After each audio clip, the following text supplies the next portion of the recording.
بسم الله الرحمن الرحيم. الحمد لله رب العالمين، وأصلي وأسلم على نبينا محمد وعلى آله وصحبه أجمعين. أين القارئ؟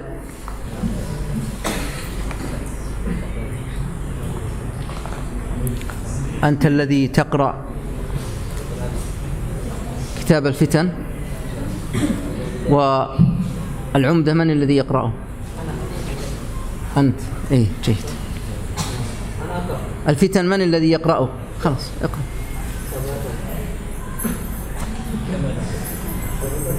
بسم الله الحمد لله والصلاة والسلام على رسول الله وعلى آله وأصحابه ومن والاه ولا حول ولا قوة إلا بالله. قال المؤلف رحمه الله: باب قول النبي صلى الله عليه وسلم: من حمل علينا السلاح فليس منا. بسم الله الرحمن الرحيم. قال رحمه الله: باب قول النبي صلى الله عليه وسلم: من حمل علينا السلاح فليس منا. من حمل علينا السلاح فليس منا. هنا حمل السلاح على المسلم لا شك أنه من كبائر الذنوب، وقوله فليس منا هذه براءة من النبي صلى الله عليه وسلم لمن حمل على المسلم السلاح. فإن قال قائل: هل معنى هذا أنه يكفر؟ نقول لا، لا يكفر، لا يكفر، وإنما قال ليس منا، أي ليس منا في هذه الخصلة، في هذه الصفة. فالمسلم لا يحمل على المسلم السلاح، وعلى هذا فإنه لا يكفر إلا إذا استحل قتل المسلم. فإذا استحل قتل المسلم بمعنى أنه اعتقد أنه يجوز أن يقتله فإنه يكفر سواء قتله أم لم يقتله. فإذا اعتقد جواز قتله فإنه يكفر. لكن هنا قوله من حمل علينا السلاح فليس منا، هذا معناه تبرؤ من النبي صلى الله عليه وسلم لمن حمل على المسلم السلاح. نعم، وهذا يعني أنه من كبائر الذنوب. حدثنا عبد الله بن يوسف قال أخبرنا مالك عن نافع عن عبد الله بن عمر رضي الله عنهما أن رسول الله صلى الله عليه وسلم قال: من حمل علينا السلاح فليس منا. قوله من حمل علينا السلاح كما قلنا فيما سبق، يعني حمل علينا السلاح محاربا لنا، محاربا لنا ويريد قتلنا، فليس منا كما سبق.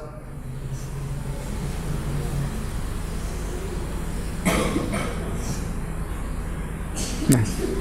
حدثنا محمد بن علاء قال حدثنا أبو أسامة عن بريد عن أبي بردة عن أبي موسى عن النبي صلى الله عليه وسلم قال: من حمل علينا السلاح فليس منا. وهذا كما سبق. نعم.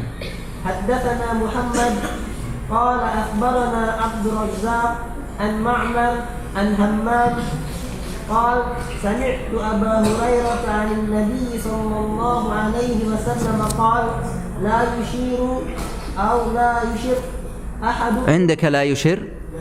جيد. لا يشير أو لا يشير أحدكم على أخيه بالسلاح، فإنه لا يدري لعل الشيطان ينزع في يده فيقع في حفرة من النار.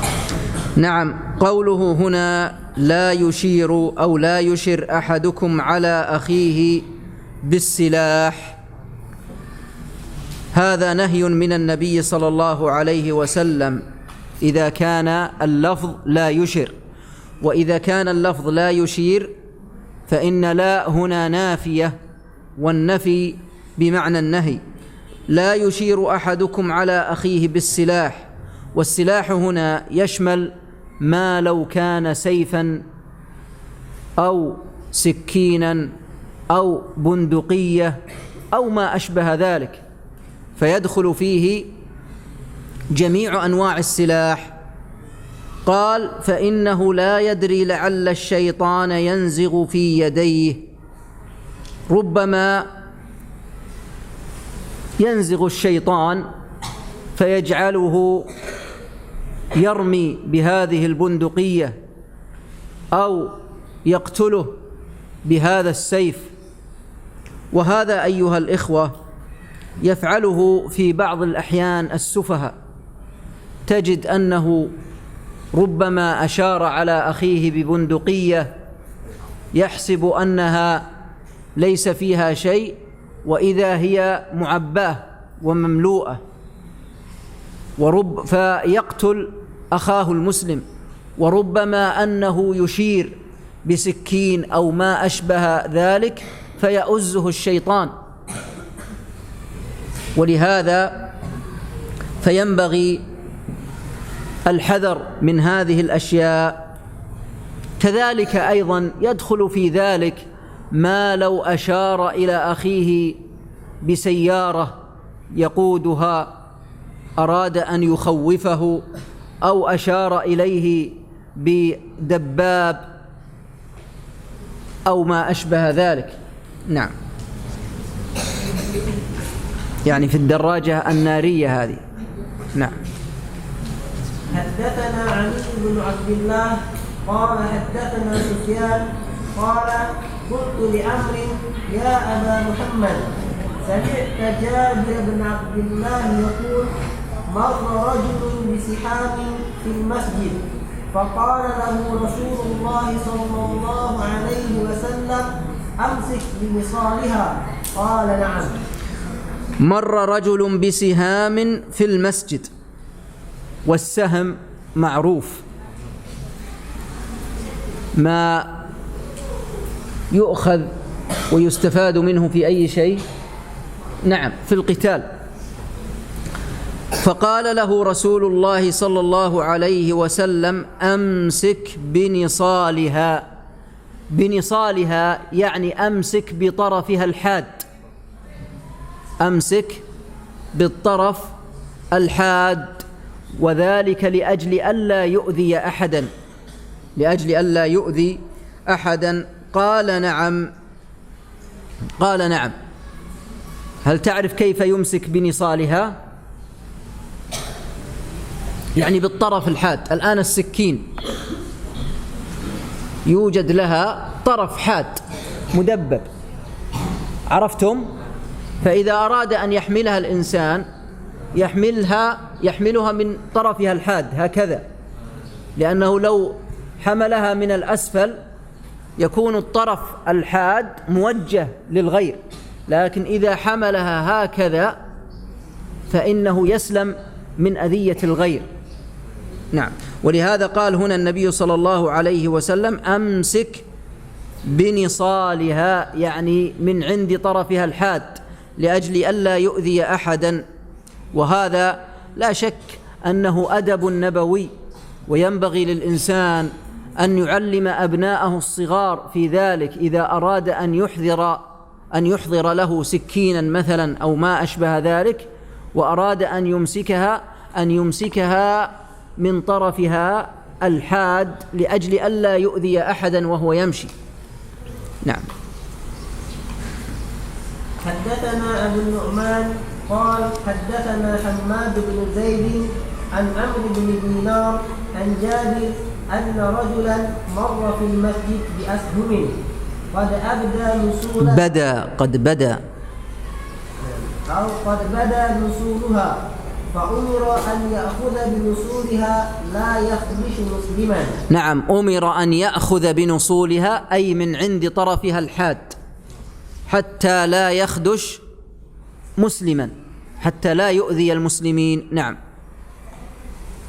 حدثنا محمد بن علاء قال حدثنا أبو أسامة عن بريد عن أبي بردة عن أبي موسى عن النبي صلى الله عليه وسلم قال: إذا مر أحدكم في مسجدنا أو في سوقنا ومعه نبل فليمسك على نصالها، أو قال فليقبض بكفه أن يصيب أحدا من المسلمين منها شيء أو منها بشيء. طيب نعم أكمل.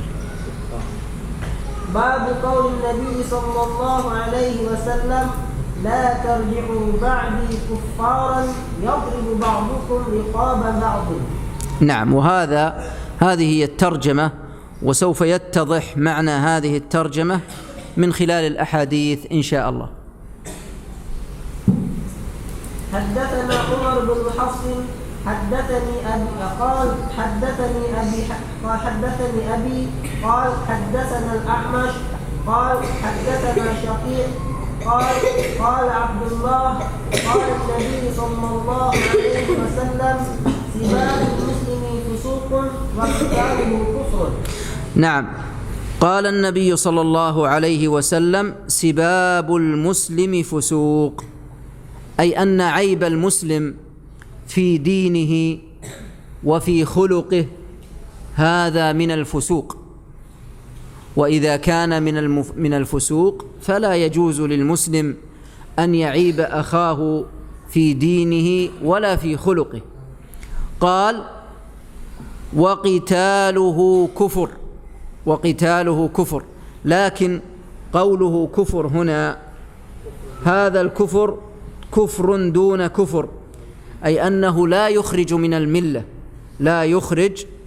من الملة إلا كما سبق كما قلنا لكم، لو أنه استحل قتل المسلم فإنه يكفر سواء قتل أم لم يقتل. إذا كان يعتقد أنه يجوز له أن يقتل المسلم فإنه يكفر سواء قتله أم لم يقتله. وأما بالنسبة لقتاله هنا فهو كفر دون كفر، أي أنه لا يخرج من الملة. نعم.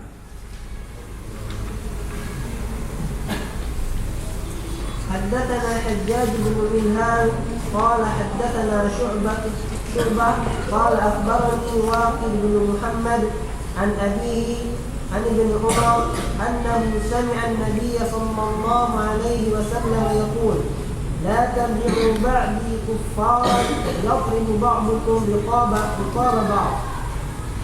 نعم، قوله هنا لا ترجعوا بعدي كفارا يضرب بعضكم رقاب بعض، هذا كما سبق في الترجمة، أي لا ترتدوا بعدي، فإذا ارتددتم فسوف يضرب بعضكم بعضا ويقاتل بعضكم بعضا. ولهذا علينا أن نتمسك بالدين وبالشريعة الإسلامية كما أتى بها النبي صلى الله عليه وسلم وكما كانت عن سلفنا الصالح، وعلينا أن نتحد ولا يرتد بعضنا ولا يرجع عن هذا الدين، لأنه إذا رجع عن هذا الدين وارتد فسوف يكون بينه وبين المسلمين حرب. ولهذا قال النبي صلى الله عليه وسلم لا ترجعون بعدي كفارا يضرب بعضكم رقاب بعض. نعم. حدثنا مسدد قال حدثنا يحيى قال حدثنا قرة بن خالد قال حدثنا ابن سيرين عن عبد الرحمن بن أبي بكر عن أبي بكرة وعن رجل آخر هو أفضل في نفسي من عبد الرحمن بن أبي بكر عن أبي بكر أن رسول الله صلى الله عليه وسلم خطب الناس فقال ألا تدرون أي يوم هذا؟ قال الله ورسوله أعلم. قال حتى ظننا أنه سيسميه بغير اسمه، فقال أليس بيوم النحر؟ قلنا بلى يا رسول الله. قال أي بلد هذا؟ أليست بالبلدة الحرام؟ قلنا بلى يا رسول الله. قال فإن دماءكم وأموالكم وأعراضكم وأبشاركم عليكم حرام كحرمة يومكم هذا في شهركم هذا في بلدكم هذا. ألا هل بلغت؟ قلنا نعم. قال اللهم اشهد.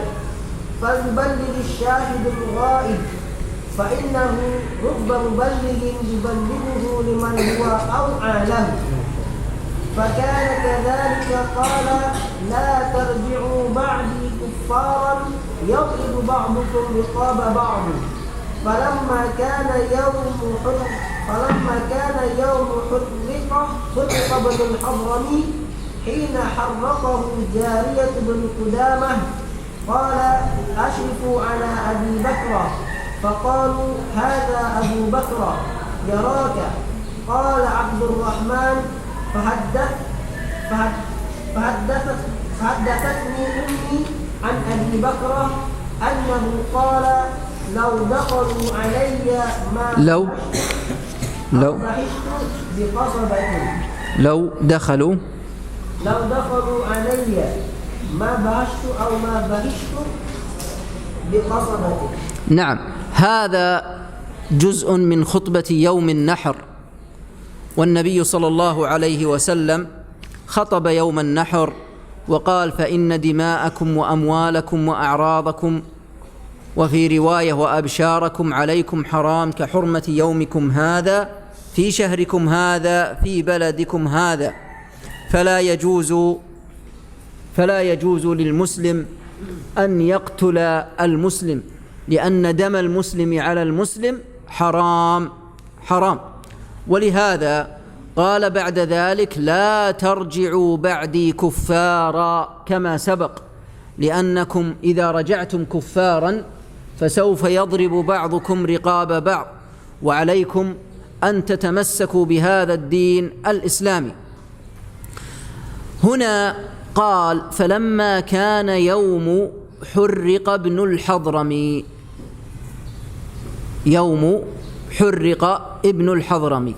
ابن الحضرمي هذا من جند معاوية رضي الله عنه، وقد بعثه معاوية رضي الله عنه إلى البصرة لأجل أن يستنفر أهل البصرة على قتال علي بن أبي طالب رضي الله عنه.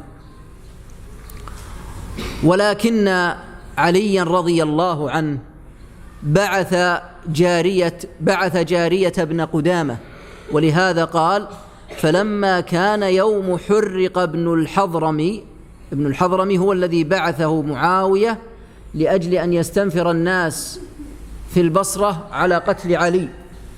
قال حين حرقه جارية بن قدامة لما علم علي رضي الله عنه بفعل معاوية أرسل جارية إلى ابن الحضرمي فقاتله وحرقه. قال أشرفوا على أبي بكرة، فقالوا هذا أبو بكرة يراك. قال عبد الرحمن فحدثتني أمي عن أبي بكرة أنه قال لو دخلوا علي ما بهشت بقصبة. الله أكبر. يعني يقول رضي الله عنه، وهذه في الفتنة التي حصلت، يقول أبو بكرة أنهم لو دخلوا علي يريدون قتلي ما دافعتهم وتركتهم، كل هذا خشية من الفتنة وابتعادا عن الفتنة. ولهذا قال النبي صلى الله عليه وسلم في الفتن يا عبد الله لا تكن القاتل وكن المقتول، لأنك إذا قاتلت المسلم سوف تأتي يوم القيامة وقد قتلت نفسا مؤمنة. ولهذا على الإنسان أن يحذر وقت الفتن، وأن يتجنب الفتنة وأن يبتعد عنها، ولا يتطلع إليها كما سيأتي، وإنما يتجنبها. نعم. إيش؟ البشرة يعني البشرة الجن.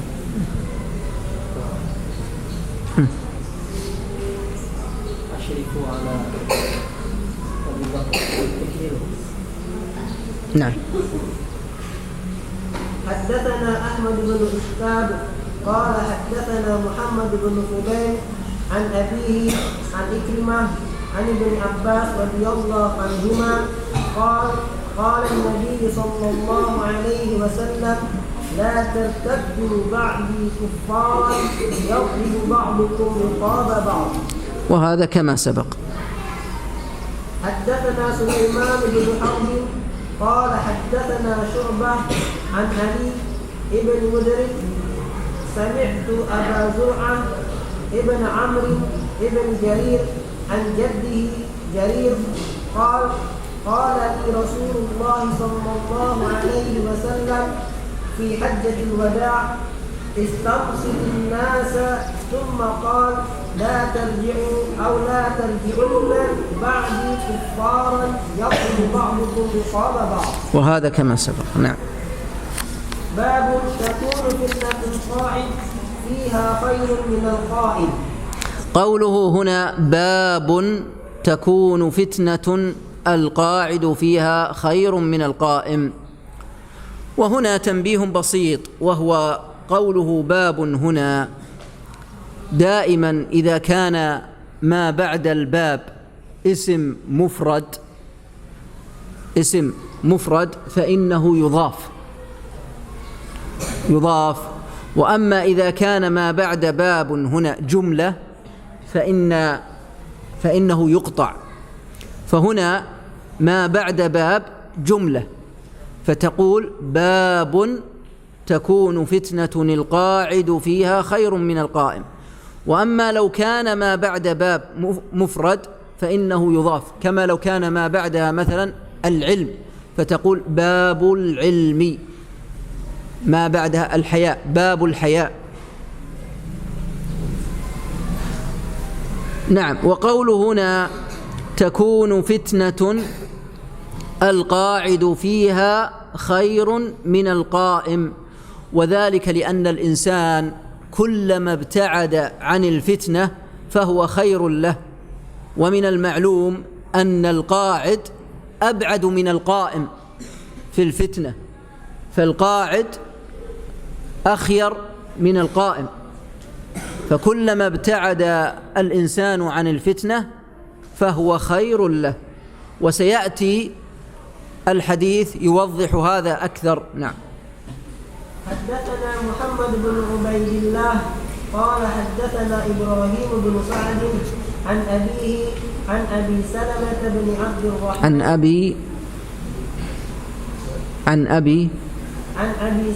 عن أبي سلمة أو مسلمة. أيوة أنا عندي مسلمة ما في مشكلة. عن أبي سلمة بن عبد الرحمن عن أبي هريرة قال إبراهيم وحدثني صالح بن كيسان عن ابن شهاب عن سعيد بن المسيب عن أبي هريرة قال رسول الله صلى الله عليه وسلم ستكون فتنة القائد فيها خير من القائم، والقائم فيها خير من الماشي، والماشي فيها خير من الساعي.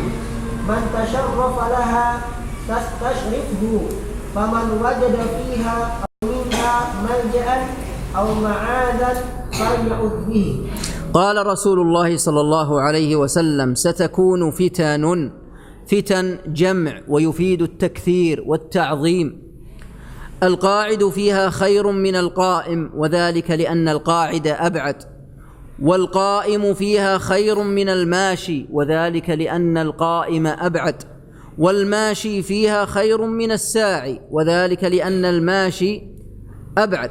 من تشرف لها تستشرفه، أي إذا تعرض لها وتطلع إليها فإنها تستشرفه أي تهلكه. فالفتنة إذا تطلعت إليها وقربت منها وتشرفت لها وحضرتها فإنها تهلكك. ثم قال: فمن وجد ملجأ أو معاذا فليعذ به. وعلى هذا فالإنسان لا يأمن على نفسه من الفتنة في الحقيقة، وخاصة في هذا الوقت، وعلينا أن نسلم منها وأن نبتعد عنها، فالسلامة لا يعدلها شيء، السلامة لا يعدلها شيء. واعلم أن الفتنة كما قلنا لكم فيما سبق لا تتوقع أنها خاصة في الحروب وما أشبه ذلك، فهناك فتنة النساء وفتنة المال وفتنة الجاه وما أشبه ذلك. نعم.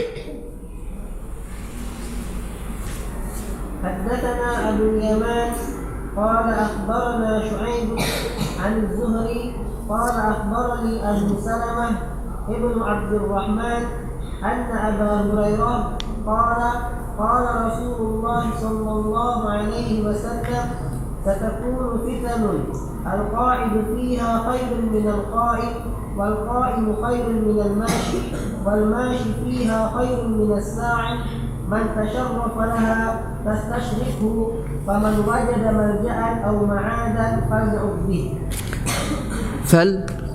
فليعذ به. نعم، كما سبق. باب إذا التقى المسلمان بسيفيهما. نعم، باب إذا التقى المسلمان بسيفيهما. فالمسلم إذا التقى بالمسلم وأراد قتله ثم قتل فما حكم ذلك؟ فهل يكون كالقاتل؟ نعلم هذا من خلال قراءة الحديث. حدثنا عبد الله بن عبد الوهاب قال حدثنا حماد عن رجل لم يسمه عن الحسن قال: خرجت بسلاحي ليالي الفتنة فاستقبلني أبو بكر فقال: أين تريد؟ قلت: أريد نصرة بن عم رسول الله صلى الله عليه وسلم. قال رسول الله صلى الله عليه وسلم: إذا تواجه المسلمان بسيفيهما فكلاهما من أهل النار أو فكلاهما في النار. قيل: فهذا القاتل فما بال المقتول؟ قال: إنه أراد قتل صاحبه.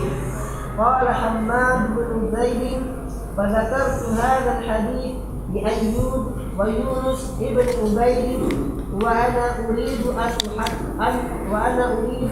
أن يحدثان به، فقال: إنما روى هذا الحديث الحسن عن الأحنف ابن قيس عن أبي بكر.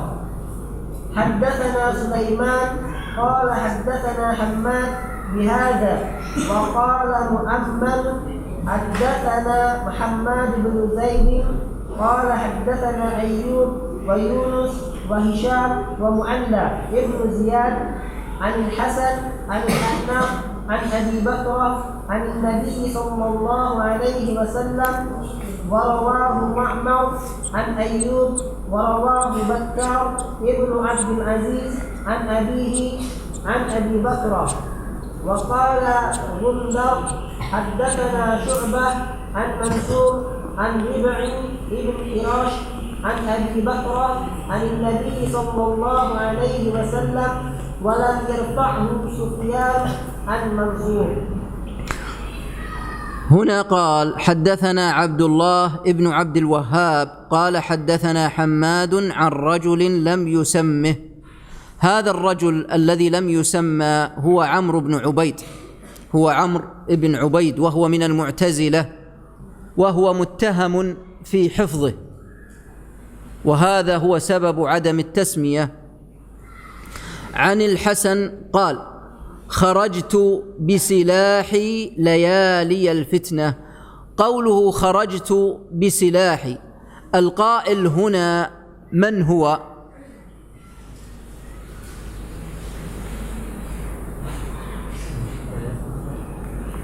قال خرجت بسلاحي، من القائل هنا؟ يبدو والله أعلم من خلال تصرف القراءة من خلال الكتاب يبدو لك أن الحسن هو الذي خرج بسلاحه، وهذا غير صحيح، وإنما الذي خرج هو الأحنف، وسيتبين لك أنه الأحنف في آخر الحديث. قال خرجت بسلاحي ليالي الفتنة، والمقصود بالفتنة هذه هي فتنة علي بن أبي طالب رضي الله عنه. خرج الأحنف بسلاحه. قال فاستقبلني أبو بكرة، ومن المعلوم أن أبا بكرة رضي الله عنه هو الذي مر علينا قبل قليل. ماذا قال؟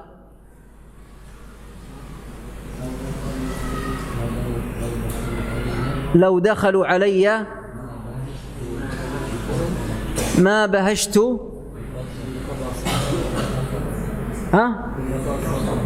بالقصبة، يعني أنني ما دافعتهم ولو بقصبة، يعني أتركهم لأجل أن أكون المقتول ولا أكون القاتل. كل هذا خشية الفتنة. فالمهم أن الأحنف من فضل الله عز وجل عليه أنه لقي أبا بكرة. قال فاستقبلني أبو بكرة فقال أين تريد؟ قلت أريد نصرة ابن عم رسول الله صلى الله عليه وسلم. فانظر كيف رد عليه أبو بكرة. قال رسول الله صلى الله عليه وسلم إذا تواجه المسلمان بسيفيهما فكلاهما من أهل النار. أفهمتم؟ كل هذا لأجل أن يبتعد الإنسان عن هذه الفتنة. قيل فهذا القاتل، يعني من المعلوم أن القاتل يكون من أهل النار لأنه قتل مسلما، لكن فما بال المقتول؟ قال إنه أراد قتل صاحبه. وهذا يبين لكم خطورة النية. فالإنسان قد يدرك بنيته العمل فيما لو أراد أن يعمله. ولهذا جاء عن النبي صلى الله عليه وسلم أن نية المؤمن خير من عمله.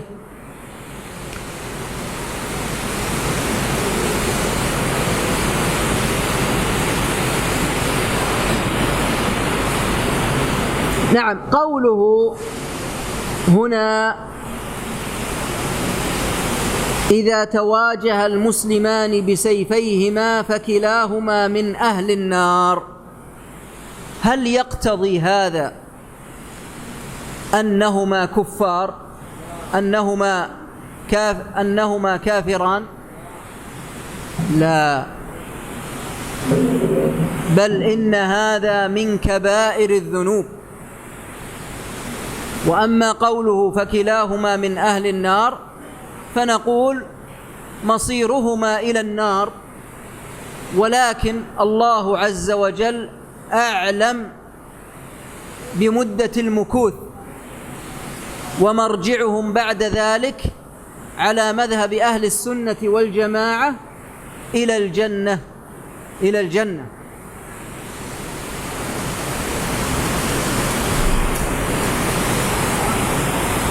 ما شاء الله، ما شاء الله. الأمطار في السعودية تتأخر علينا كثيرا. ولكن الحمد لله الآن في أمطار كثيرة في السعودية من فضل الله عز وجل.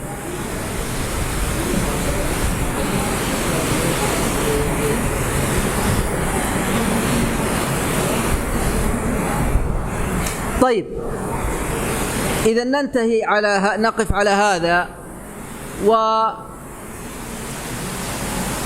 ويحسن بنا بما أننا في هذا الحديث ونتكلم عن نية الإنسان ومتى تؤثر أو لا تؤثر، نقول إن النية على 3 أقسام. نية الإنسان بمعنى أنه إذا نوى أن يفعل المحرم فهل يأثم أو لا يأثم؟ إذا نوى أن يفعل المحرم ثم تركه، إذا نوى الإنسان أن يفعل المحرم ثم تركه هل يأثم أو لا يأثم؟ نقول هذا على أقسام 3. القسم الأول أن يترك المحرم عجزا عنه، بمعنى أنه يحاول أن يفعل أسباب المحرم ولكنه يعجز أن يرتكب المحرم، فهذا له حكم فاعله كما لو فعل المحرم. إذا تركه عجزا عنه، حاول ولكنه عجز، فهذا له حكم فاعله. القسم الثاني أن يتركه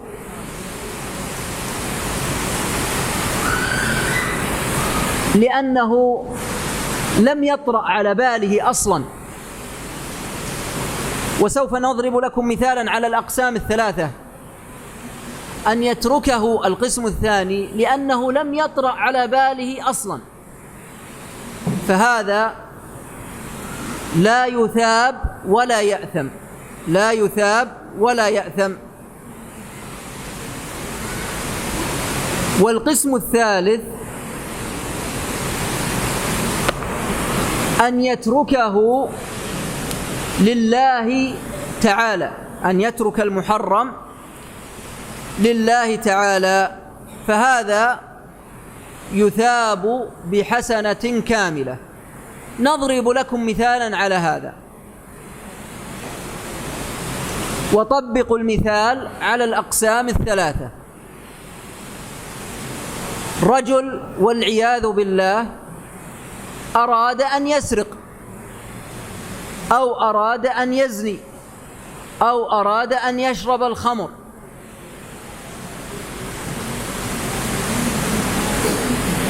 ثم تركه بعدما فعل أسبابه.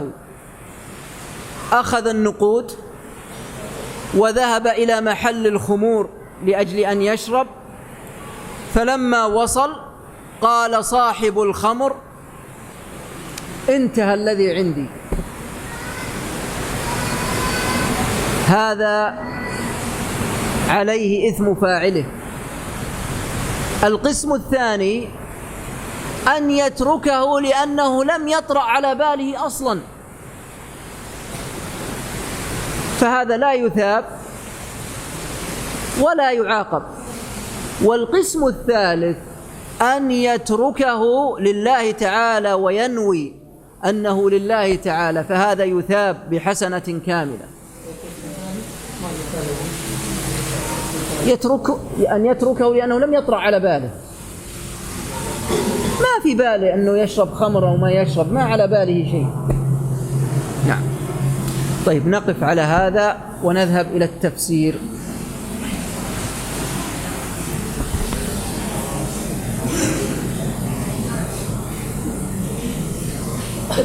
ماذا تسمون هذه؟ ما اسمها؟ اسمها بالإندونيسي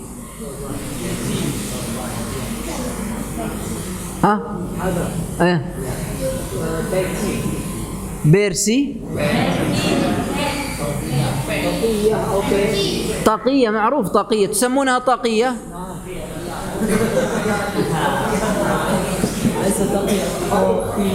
ها؟ قابية. قابية، نحن نسميها طاقية وأنتم قابية. تيتشي.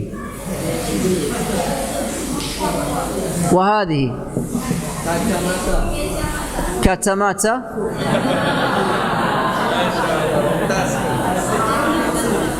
كاتاماتا.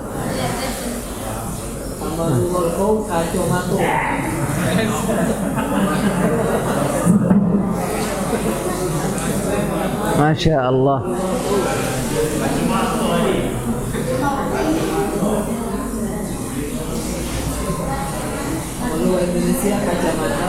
كاتاماتا.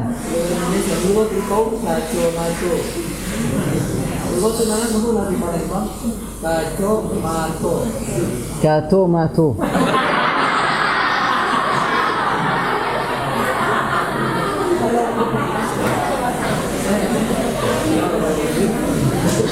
والله نستفيد منها. نريد أن نتعرف على، الآن أنا عرفت الأعداد من 1 إلى 3. ساتو، دوا، وماتو. تيكا تيكا ساتو ودوا تيجا. تيجا ساتو، جيد. ساتو ودوا وتيجا. ما شاء الله، والله ما شاء الله، جميل.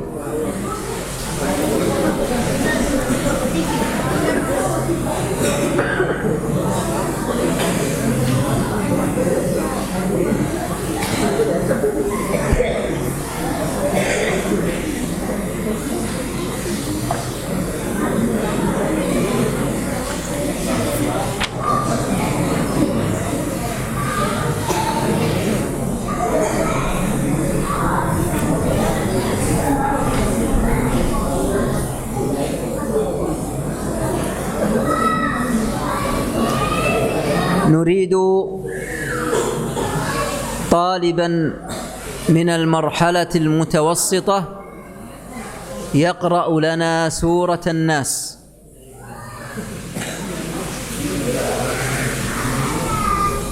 هل قرأت فيما سبق؟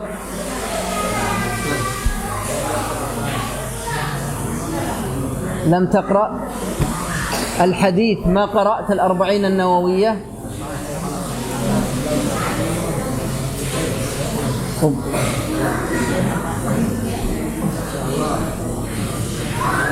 ما اسمك؟ محمد؟ تعال هنا حتى أراك جيدا.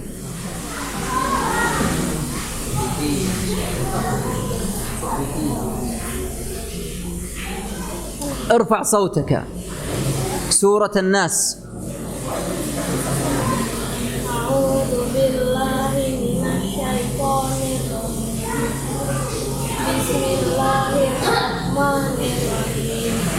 قل أعوذ برب الناس، ملك الناس، إله الناس، من شر الوسواس الخناس الذي يوسوس في صدور الناس من الجنة والناس. ما شاء الله، أحسنت، بارك الله فيك. وأين صاحب البقالة؟ 5000 ربية. بارك الله فيك.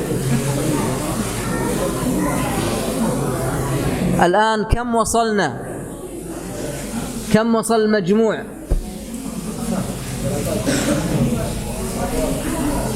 كم وصل المجموع؟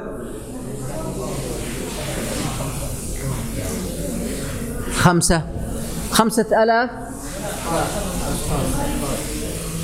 5 أشخاص، يعني كم؟ 25,000 لا، يعني كم المجموع؟ لا،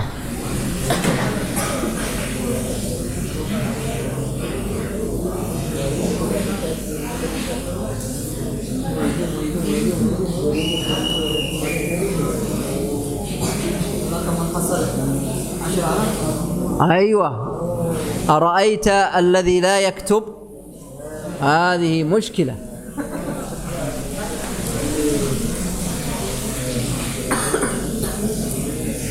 ها، أين عارف؟ عارف أنت حصلت على كم؟ ما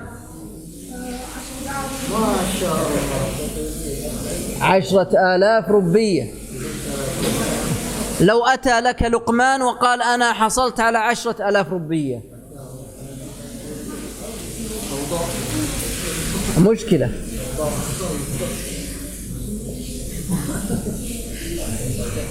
أصبح المجموع كم؟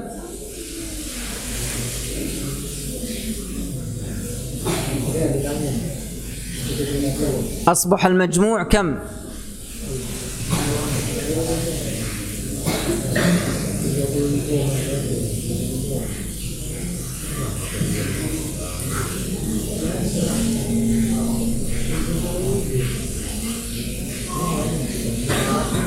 نعم، أصبح المجموع 30,000 ربية.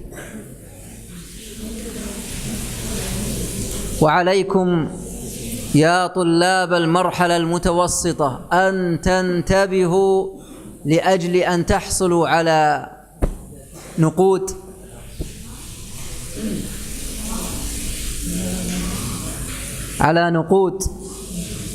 وتملأوا بطونكم بالكيكاوات والأشياء التي في البقالة.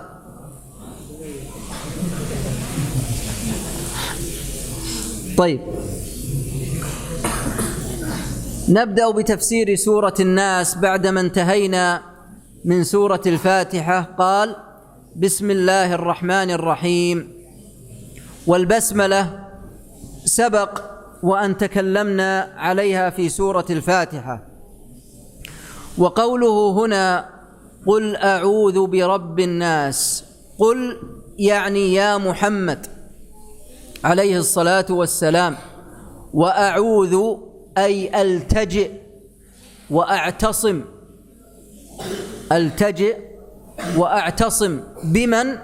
قال: برب الناس. برب الناس، ورب الناس هو الله تعالى، والله تعالى رب كل شيء سبحانه وتعالى.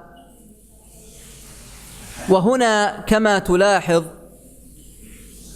أضاف الرب للناس، لأن الناس هم المعوذون دون غيرهم. فإذا كان الله عز وجل هو ربهم وخالقهم ومالكهم، فالجدير أو الأجدر ألا يستعيذوا بغيره سبحانه وتعالى.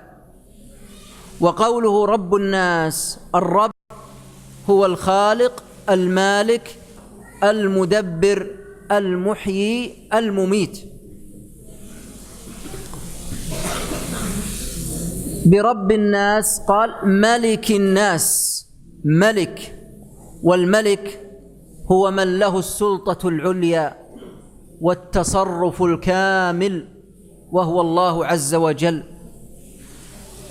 إله الناس، وإله هنا أي مألوه، ومعنى مألوه أي معبود محبة وتعظيما.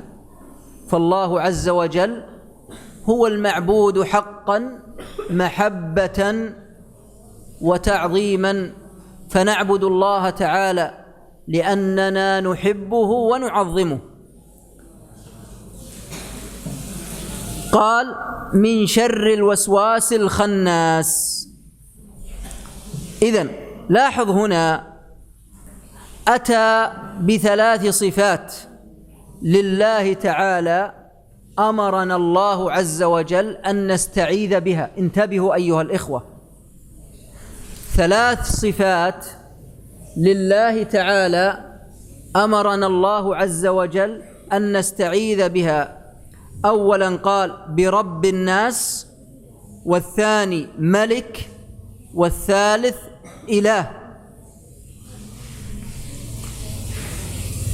فهذه صفات ثلاث لله تعالى أمرنا بالاستعاذة بها. ثم قال من شر الوسواس الخناس.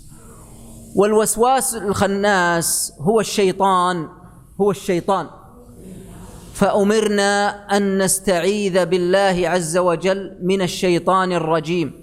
وسمي الشيطان وسواسا لأنه يجثم،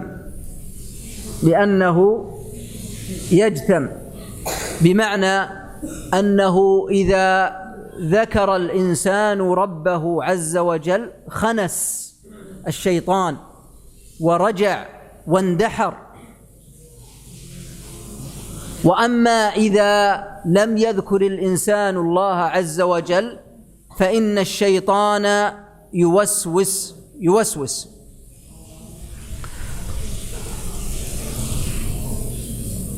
ولهذا قال الخناس. إذن لماذا سمي بالخناس؟ لأن الإنسان إذا ذكر ربه فإن الشيطان يتأخر ويخنس. ولهذا فإنه إذا نودي للصلاة أدبر الشيطان له ضراط. لماذا يدبر؟ لأجل ألا يسمع التأذين، فهو يهرب من ذكر الله عز وجل. ذكر الله عز وجل يؤذي الشيطان. وقوله هنا من شر الوسواس، إذا قال قائل ما هي الوسوسة؟ عرفوا لنا الوسوسة التي هي من الشيطان. فما هي الوسوسة؟ الوسوسة هي ما يلقى في قلب الإنسان من الأفكار والأوهام والتخيلات المزعجة التي لا حقيقة لها. هذه هي الوسوسة، هي ما يلقى في قلب الإنسان من الأفكار والأوهام والتخيلات التي لا حقيقة لها. إذن من الذي يلقيها؟ يلقيها الشيطان. ولهذا بما أنه لا حقيقة لها فإن الشيطان يريد أن يزعجنا بكل ما أوتي من قوة.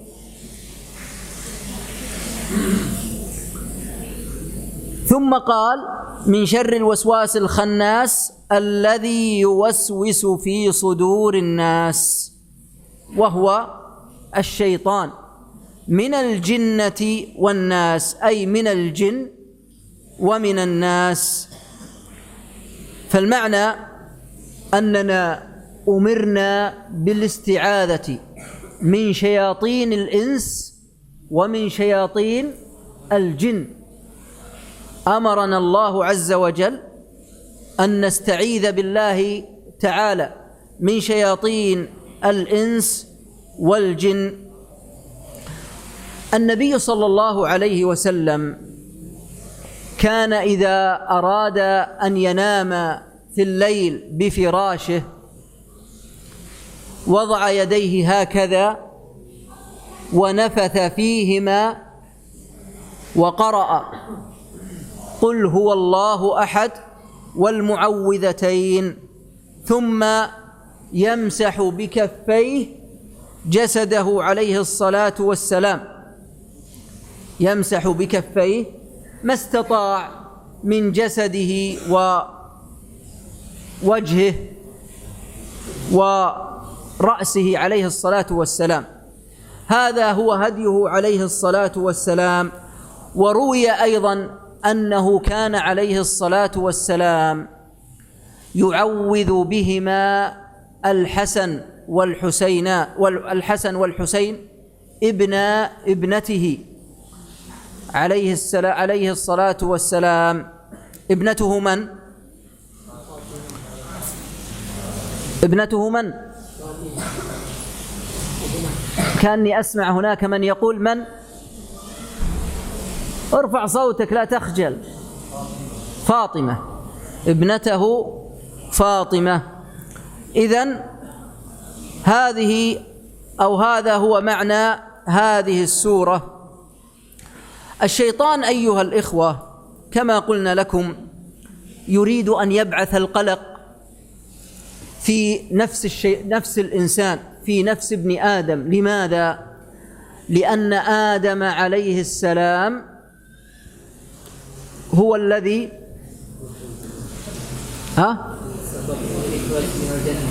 نعم، هو سبب إخراجه من الجنة. فإن الله عز وجل عندما خلق آدم عليه السلام خلقه من طين، أمر الشيطان أن يسجد له، فقال: أأسجد لمن خلقت طينا؟ استكبر، أبى واستكبر وكان من الكافرين. لماذا استكبر؟ قال: خلقتني من نار وخلقته من طين. فاستكبر على السجود فكان من الكافرين. فطلب من الله عز وجل أن ينظره إلى يوم الدين. قال: فأنظرني إلى يوم يبعثون. قال: فإنك من المنظرين. ولهذا قال الشيطان: لآتينهم من بين أيديهم ومن خلفهم وعن أيمانهم وعن شمائلهم. ولهذا الشيطان أيها الإخوة حريص على إغوائنا، يريد أن يغوي أكثر بني آدم لأجل أن يكونوا معه في النار، ويريد أن يدخل عليهم الأوهام والتخيلات ويبعث في صدورهم القلق والأفكار المزعجة والتخيلات. ولكن من فضل الله عز وجل أن الإنسان إذا قرأ هذه السور وأكثر من ذكر الله عز وجل فإن الشيطان يندحر. هذه السورة أيها الإخوة تضمنت الاستعاذة من الشر الذي سببه ظلم العبد لنفسه، بخلاف سورة الفلق التي ستأتي إن شاء الله. فإن سورة الفلق تضمنت الاستعاذة من الشر الذي هو ظلم الغير للإنسان. ففرق بين هذه السورة وسورة الفلق: سورة الفلق تستعيذ بالله تعالى من ظلم غيرك لك، لأنه قال: من شر ما خلق، ومن شر غاسق إذا وقب، ومن شر النفاثات اللي هي السحرة، ومن شر حاسد الحاسدين إذا حسد. إذن في سورة الفلق كما سيأتي من ظلم الغير للإنسان. وأما هذه السورة من شر الوسواس الخناس، هذه تستعيذ من ظلم العبد لنفسه، من ظلم العبد لنفسه. طيب، الشيطان أيها الإخوة وسوس على كثير من الناس، بل إنه وسوس لصحابة النبي صلى الله عليه وسلم. ولهذا ثبت في الصحيح من حديث أبي هريرة رضي الله عنه عن النبي صلى الله عليه وسلم أنه قال: يأتي أحدكم الشيطان فيقول من خلق كذا، من خلق كذا، من خلق كذا، حتى يقول من خلق الله. فمن وجد ذلك فليستعذ بالله ولينتهي.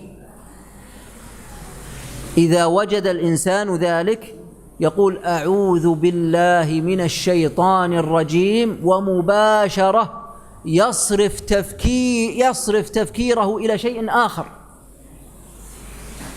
لا يحاول أن يدافع،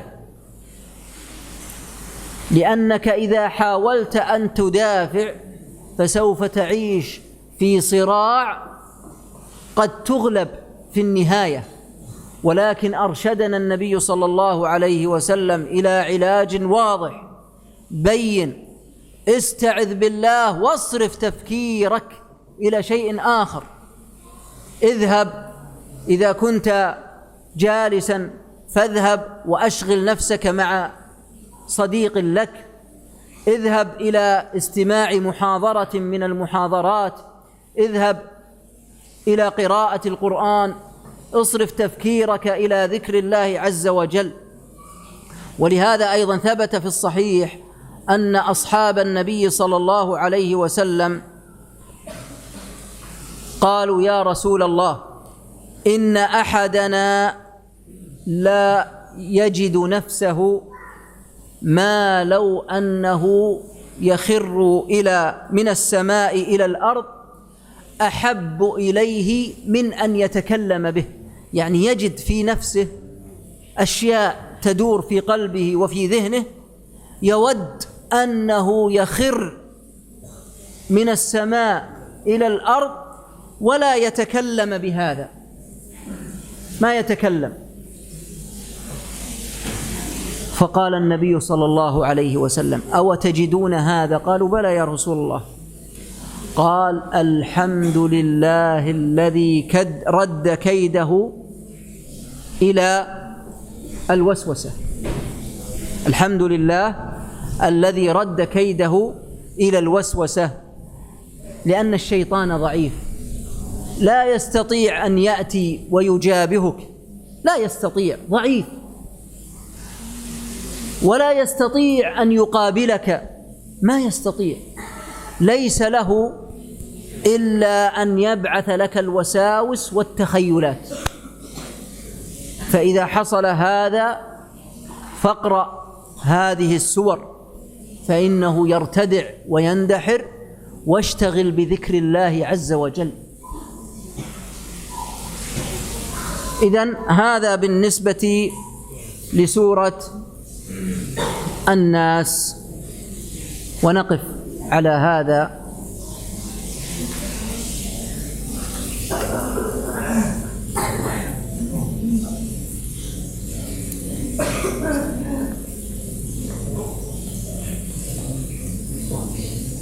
هل فيه سؤال؟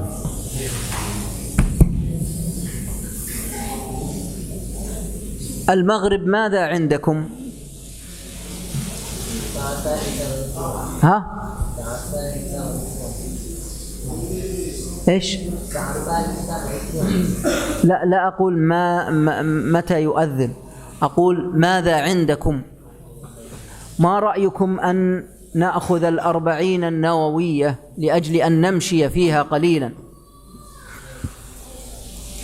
لأننا الآن في الحديث رقم كم؟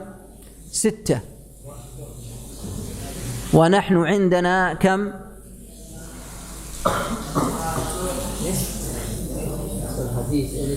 عندنا 21 حديثا، فذهب 6.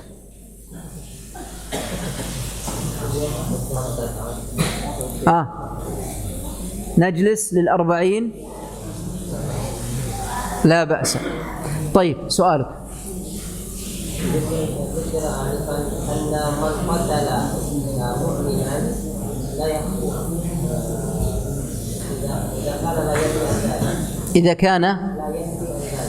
إذا كان لا يعتقد، لا يستحل ذلك. نعم.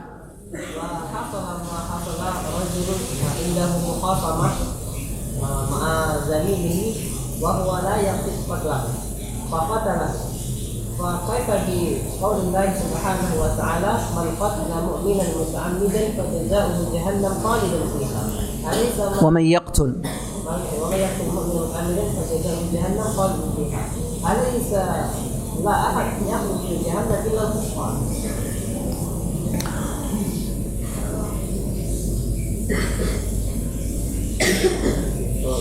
الله عز وجل يقول: وإن طائفتان من المؤمنين اقتتلوا فأصلحوا بينهما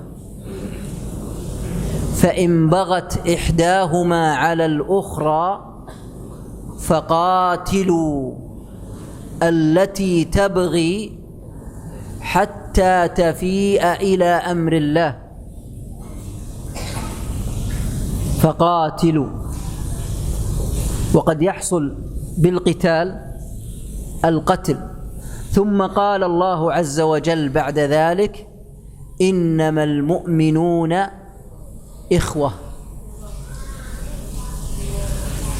فأثبت الأخوة للمؤمنين بين المؤمنين ولو حصل قتال.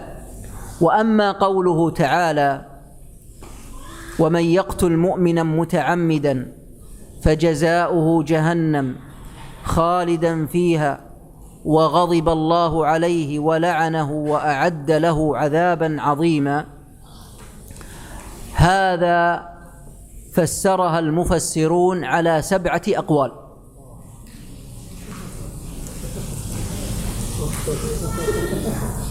ولا تكتب، ارجع إلى هذه الأقوال 7 موجودة في تفسير القرطبي وموجودة أيضا في تفسير ابن كثير.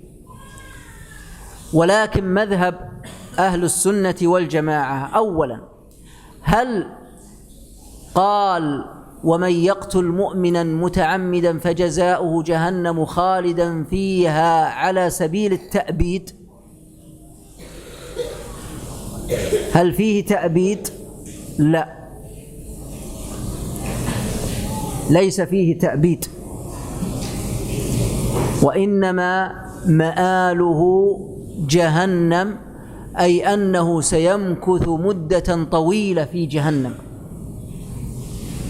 ثم بعد ذلك مذهب أهل السنة والجماعة أنه ما دام أن الإنسان لم يرتكب الشرك فمآله إلى الجنة، لأن الله عز وجل قال: إن الله لا يغفر أن يشرك به ويغفر ما دون ذلك لمن يشاء. فما دون الشرك تحت مشيئة الله عز وجل. إن شاء الله عز وجل بفضله وكرمه ورحمته أدخله الجنة مباشرة، وإن شاء الله عز وجل بعدله عذب صاحب هذا الذنب، ثم إذا نقي من هذا الذنب فمآله إلى الجنة ما دام أنه لم يشرك بالله. هذا هو مذهب أهل السنة والجماعة. والذين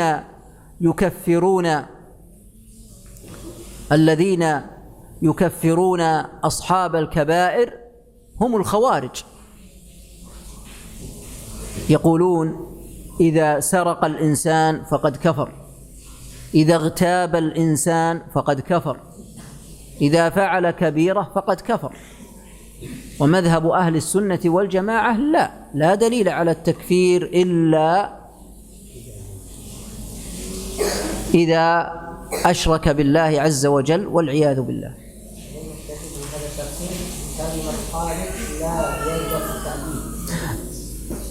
لا، هذا معنى من المعاني، والآية قلت لك تفسيرها على 7 أقوال، ارجع لها في التفسير. من الأقوال قالوا إن هذا من باب الوعيد، ومن الأقوال قالوا هذا على تقدير شرط، فجزاؤه جهنم إن جازاه. والأقوال كما قلت لك 7. فهمت؟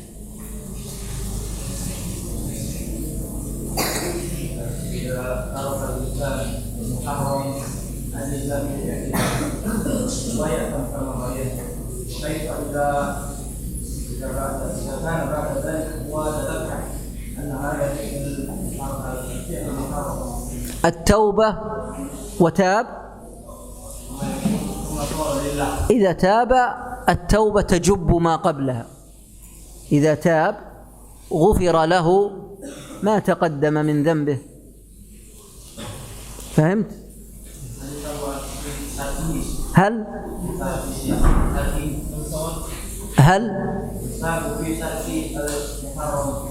لا شك أنه يثاب إذا نوى أنه تركه لله عز وجل فإنه يثاب، لكن إذا لم يطرأ على باله أصلا، لم يطرأ على باله، فهذا لا يثاب ولا يعاقب.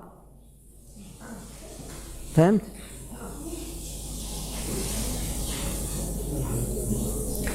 يا أصحاب المتوسطة، السائل الأول الذي يقوم له 10,000 ربية، يقوم ويسأل ويرفع صوته بالعربية.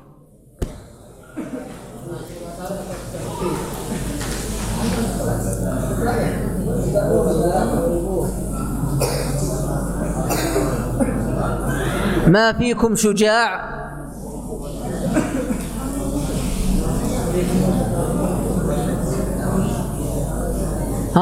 الأول، من هو الأول الذي يقوم ويسأل بالعربية؟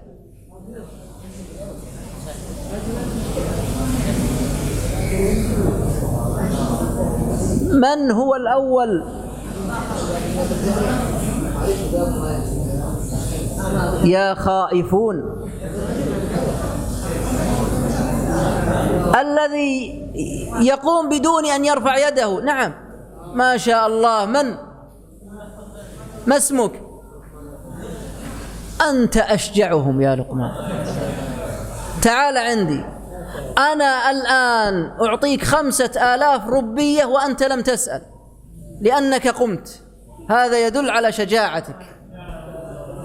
تعال عندي وترجموا له.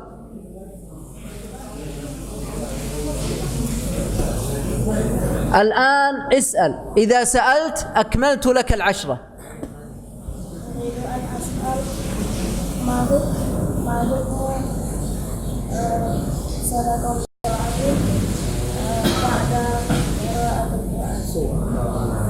بعد قراءة الفاتحة.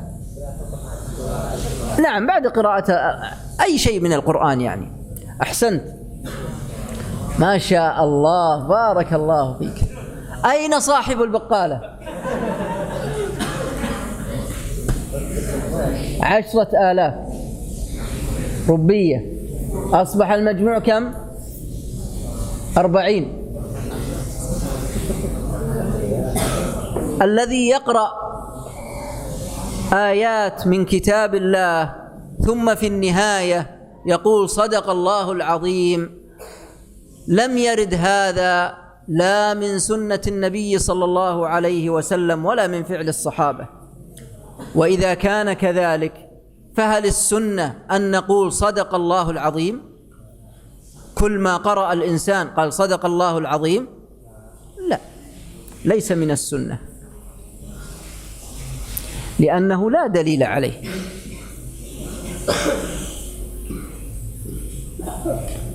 والله أعلم.